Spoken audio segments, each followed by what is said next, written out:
Doctor अग्नीने त्याची धीर गंभीर नजर जशी डॉक्टरवर टाकली तसे ते ताटच झाले. कारण हा रावण बघतच तसा होता म्हटल्यावर त्यांचं घाबरणं साहजिकच होतं ना. आता आगाऊपणा ह्याच्या बायकोने करायचा आणि हा वाघ डॉक्टरांना गुरगुरून दाखवतोय.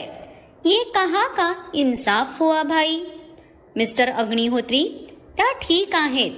हा काही खाल्लं पिल्लं नसल्याने त्यांची बॉडी डिहायड्रेट आणि अशक्त झाली आहे, पण त्यातही त्यांनी खूप स्ट्रॉंगली स्वतःला हँडल केलंय ही बाब मात्र कौतुकास्पद आहे. डॉक्टरचं ऐकून आता सगळ्यांनी सुटकेचा श्वास घेतला. सियालाही हायसं वाटलं. नाहीतर तिचा राक्षस तिच्यावर किती ते कोपला असता याचा काही नेमच नव्हता. तिला थोडंसं गरगरलं ते त्याने डॉक्टरांची टीमच उभी केलेली. पण मिसेस अग्निहोत्री, तुम्हालाही समजायला हवे होतं. तुमचं बेबी फीडिंगवर असताना तुम्ही अशी कामं करणं तुमच्या तब्येतीसाठीही चांगलं नाही. तुम्ही काही न खाता पिता बाळाला फीड करतायत, ह्याने तुमच्या शरीरात ताकद तरी राहील का. डॉक्टरांच्या बोलण्यावर सियाने मानच खाली घातली. आत्ता तर अग्नीचा ओरडा पक्का होता, पण तो तरी काय आणि किती ओरडणार ना तिला. त्याला तर त्याच्या प्रिन्सेसचं काय करू असं झालेलं. तिचं मन कळत असलं तरी तिने स्वतःच्या तब्येतीची केलेली वाताहात त्यालाही मंजूर नव्हती. नित्या आणि आरवचे डोळे तर आपल्या वहिनीचं प्रेम बघून वारंवार भरून येत होते. त्यांच्यासाठी तिने इतकं कडक व्रत घेतलं. ही गोष्ट त्यांच्यासाठीही खूप मोठी होती. मग मिस्टर अग्निहोत्री एक सलाईन लावायची का. त्यांना लवकर बेटर वाटेल. डॉक्टरच्या प्रश्नावर सियाने घाबरून अग्नेयकडे पाहिलं तर तोही काहीशा नाराजीत तिलाच पाहत होता. येस डॉक्टर, ऑफकोर्स ती लवकर रिकवर होणार असेल तर I don't have any problem. अग्नेयने संमती देताच आत्ता मात्र सियाची घाबरगुंडी उडाली आणि तिने केविलवाण्या नजरेने आरवकडे पाहिलं. तिचा आरूच आता तिच्यासाठी पालनहार होता. भाई, अरे सलाईनची काय गरज ना. आपण वहिनीला हेल्दी ज्यूस देऊ, आयदर मी कोकोनट वॉटर मागवतो, त्याने लगेच एनर्जी येईल तिला. आरवला आपल्या वहिनीचा कितीही राग येऊ दे, पण तो तिला त्रासातही बघू शकत नव्हता. भुरट्या, तू गप रे, तुला काय कळतंय. हा पांढरा कोट बरोबर बोलतोय. सियाला आपण एक सलाईनच लावू, हवे तर 2 लावू, आमची काहीच हरकत नाही. आजीचं ऐकून आत्ता मात्र सियाचे डोळे भरले. आजी, तिला तर सलाईनच्या नावानेच कापरं भरलेलं. आजी काय आजी, मी बोलली होती ना पाणी तरी पी म्हणून. पण नाही, तुला तर कोणाचं ऐकायचं असतं का. या दोघांची तोंड बघितल्याशिवाय तू तर तोंडाला काही लावायलाही तयार नव्हती. मग काय आता, भोगा कर्माची फळं. आजीनेही सियाचे नखरे बघून वरचा सूर ओढला.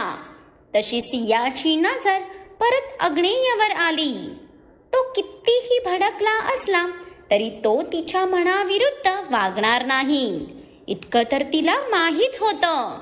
म्हणून मॅडम डोळ्यात विशाल समुद्र आणून त्याच्याकडे बघत बसल्या होत्या ना.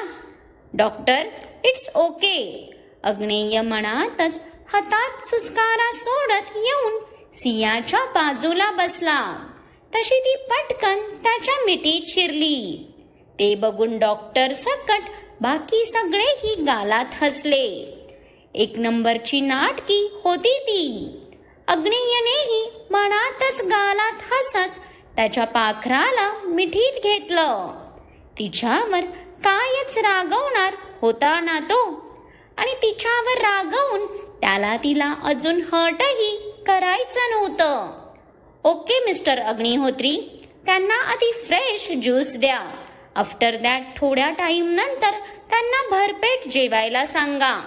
डॉक्टर अग्नेयला सांगून तिथून निघून जाताच सगळ्यांची बारीक नजर आता सियावर आली. सॉरी, तसं तिने तर आधीच शरणागती घेत कान पकडले. कोण या लोकांचा ओरडा खात बसणार ना. वहिनी, काय गरज होती हे सर्व करायची? बघ, तुला किती त्रास झाला.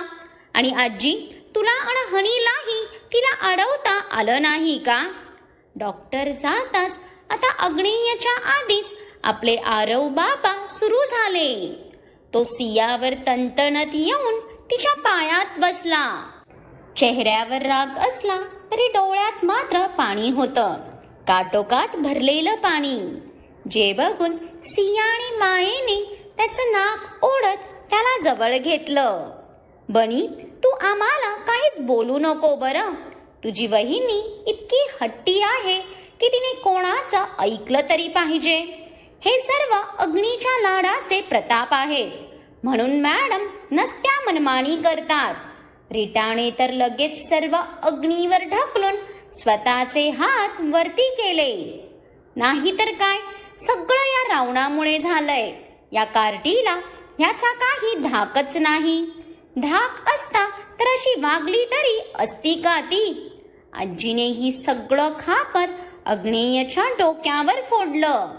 तसं त्याने तोंड अकसतच त्याच्या मिठीतल्या त्याच्या बाहुलीकडे बघितलं, जी तिच्या समोर गुडघ्यावर बसलेल्या आरवचे केस नीट सेट करत बसलेली. जाणा, ह्याचं काही उत्तर आहे का तुझ्याकडे? ती अजूनही निवांत आहे बघून अग्नेयचा आवाज किंचित कठोर झाला. त्या सर्वांच्या जीवाला घोर लावून ही बाया नॉर्मल बिहेव करतीये हे त्याच्यासाठीही न पटण्यासारखं होतं. अहो, जेव्हा प्रश्न माझ्या कुटुंबाचा असतो तिथे तुमची सिया कोणालाच जुगारत नाही. जसं तुम्ही तुमच्या कुटुंबाला प्रोटेक्ट करण्यासाठी स्वतःला दाववर लावू शकता, मग मी का नाही? हे माझंही कुटुंब आहे, या सिया अग्नेय अग्निहोत्रीचं. मग त्यांच्या सुखासाठी, संरक्षणासाठी मी काहीही करू शकते. आणि ते माझ्या कर्तव्यापेक्षा तो माझा अधिकार आहे, जो माझ्याकडून कोणीच काढून नाही घेऊ शकत, अगदी तुम्हीही नाही. सियाच्या या उत्तरावर आत्ता मात्र सर्वच निशब्द झाले. तिने एका उत्तरातच सर्वांना गार करून टाकलेलं. प्रिन्सेस, तुझ्या समोर जिंकणं या अग्नेय अग्निहोत्रीलाही शक्य नाही. पण हो, एक गोष्ट तू विसरली वाटतं, की तुझ्यावर फक्त माझा हक्क आहे आणि त्या हक्काने तू स्वतःलाही हट नाही करू शकत. या टाइमला तर मी तुला सोडून देतोय, पण पुढच्या टाइमला माझी पनिशमेंट खूप महाग पडेल हा तुला. अग्नेयने सियाच्या डोळ्यात खोलवर त्याची नजर रोखत असं काय खतरनाक उत्तर दिलं की ते सियाच्या अंगावर करकरून काटा आला आणि तिने नजरच चोरली.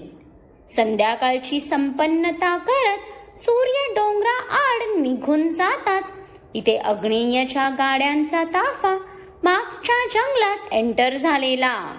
आज ते जंगलही कमालीचं शांत होतं, कारण आजचा अग्नेयचा न्याय ऐकणं त्यांच्यासाठीही जणू उत्साहाचा विषय होता.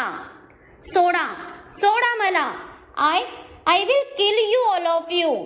इकडे अग्नेय विष्णू सोबत कार बाहेर पडताच त्याच्या कानावर मानसाच्या ओरडण्याचा आवाज पडला.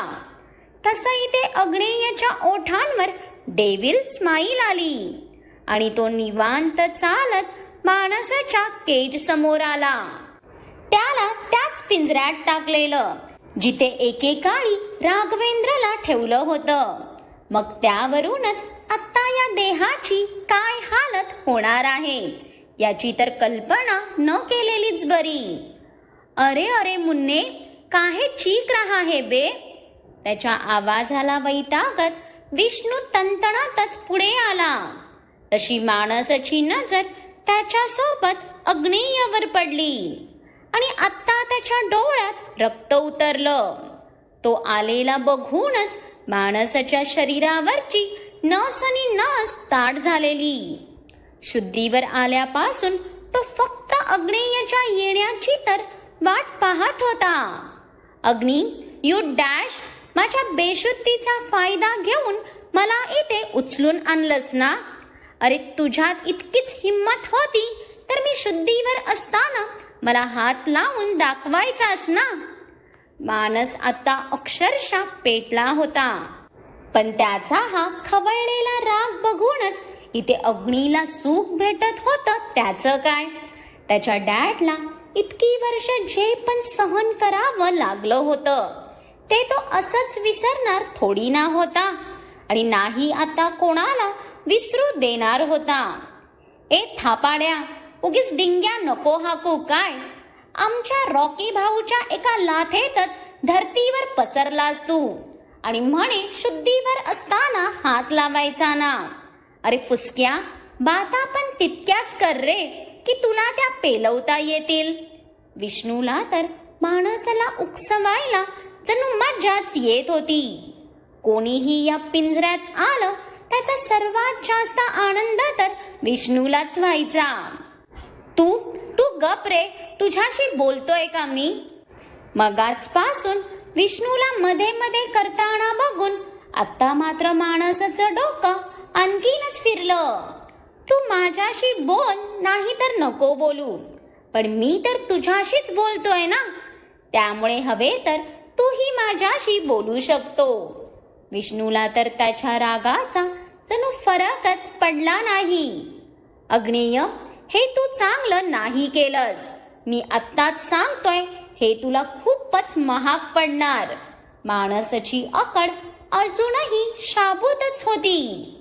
डोंट वरी माणस, तसही हा अग्नेय अग्निहोत्री स्वस्त गोष्टींच्या सवयी ठेवतही नाही. अग्नेयही आता पुढे येत दोन्ही खिशात हात घालून फुल एटीत उभा राहिला. तसही ते माणसनेही रागाने त्याच्यावर नजर रोखली. तुला काय वाटलं? तू जिंकलास? अरे, अजून ह्या स्टोरीचा मेन मास्टर माइंड म्हणजे माझे डॅड, ज्यांनी मामा बरोबर मिळून हे सर्व कांड केलेले, ते अजून बाकी आहेत अग्नेय.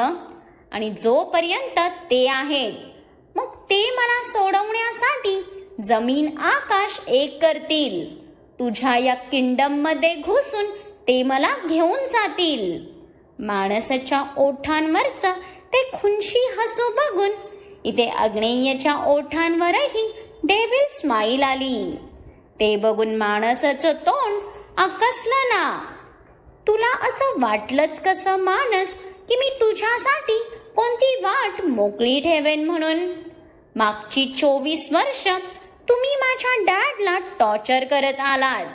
त्यांच्या या हालतसाठी तुझ्यासोबत तो प्रत्येक माणूस जबाबदार आहे जो या क्राईम मध्ये इन्व्हॉल्व होता.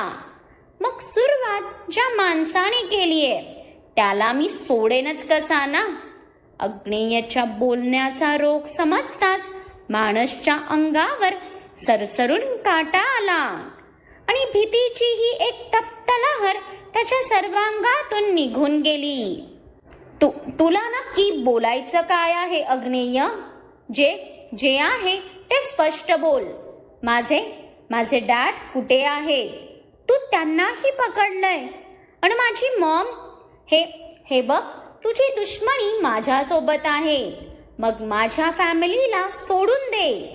अग्नेयचं ऐकूनच इथे माणसाचे हात पाय थरथरू लागले. Oh really? तुझी family? And what about my family? तुम्ही ज्या माणसाला मागचे 24 वर्ष टॉर्चर करत होता तोही कोणाची तरी फॅमिली होताच ना. कोणाची काय? तो या अग्नेय अग्निहोत्रीची फॅमिली होता. तुमच्यामुळे मी आणि आरव लहानपणीच आमच्या वडिलांच्या प्रेमापासून पोरके झालो. माझ्या मॉमने तिचं पूर्ण लाईफ व्हीलचेअरवर काढलं. तेव्हा तुम्हाला तर आमच्या फॅमिलीची दया नाही आली. मग आता मी तुझ्या फॅमिलीचा विचार का करू? अग्नेयचा राग आता इतका अनावर झाला की त्याने रागातच त्या केजला जोरात लाथ मारली. त्याच्या डॅडला हॉस्पिटलला बघूनच इथे आलेला तो, आणि त्यांची ती अवस्था बघून तो किती वेळा मेला असेल हे त्याचं त्यालाच माहीत. कोणी दुश्मनांसोबतही असं करू नये. इतके बेकार हाल केलेले त्यांचे, जे आठवून आत्ताही त्याचं रक्त उसळत होतं. हे बघ अग्नी, तू असं नाही करू शकत. प्लीज तू त्यांना सोडून दे. त्यांच्या वयाचा तरी विचार कर ना. मानस आता त्याच्या मॉम डॅडसाठी पुरता बेचैन होऊन उठला. तसं त्याची अवस्था बघून अग्नेयच्या हृदयाला किती ते सुख भेटलं. आत्ता कळालं ना मानस, आपल्या लोकांना त्रासात बघून कसं रक्त उसळतं ते. माझंही तसंच रक्त खवळत आहे. पण ज्यांनी माझ्या वडिलांच्या आणि आत्यांच्या वयाचा मान नाही ठेवला, नात्यांच्या मर्यादा नाही पाळल्या, त्यांचा हा अग्नेय मान ठेवेल असं वाटलंच कसं तुला? कोणीच आता माझ्या न्यायापासून सुटणार नाही. तुझे मॉम डॅड, त्या नर्स, डॉक्टर्स, सर्वांना त्यांच्या कृत्याची आणि चुप्पीची शिक्षा बरोबर भेटणार. आणि हो, तुला तर खूप वेगवेगळ्या पनिशमेंट देणार मी. तू स्वतःहून माझ्याकडे तुझ्या मरणाची भीक मागशील, पण मी ते मरणही तुला येऊ देणार नाही मानस. तू आणि तुझ्या डॅडने 24 वर्ष माझ्या डॅडला कैद ठेवलात, पण मी आजन्म तुम्हाला मरू देणार नाही. अग्नेयच्या त्या प्रत्येक शब्दातून इतका तीव्र राग झळकत होता की त्याचा लाल पडलेला चेहरा बघून इथे माणसाची रूहही थरकापून गेली. आणि तो घाबरून त्याला काही सांगायला जाणार की तोच त्याच्या केजचं डोर उघडलं गेलं. तसं त्याचं लक्ष तिकडे जायला त्याच्या डोळ्यात आणखीनच भीती पसरली. मग काय वाटतं तुम्हाला? कोण आलं असेल आता ज्याला बघून मानसची इतकी फाटली येते? आय नो तुम्ही कोणता अंदाजा लावणार, पण मी आधीच सांगते तुमचा अंदाजा चुकीचाच ठरणार. त्यामुळे थोडं जास्तच डोकं लावून मला या प्रश्नाचं उत्तर नक्कीच द्या. आणि आजचा भाग जर तुम्हाला आवडला असेल तर लाईक करा, कमेंट्स करा आणि खूप साऱ्या लोकांसोबत शेअर करा. आणि अग्नीचा न्याय जर तुम्हाला पाहायचा असेल तर ह्या चॅनेलला सबस्क्राईब करून पुढचा भाग आवर्जून पहा.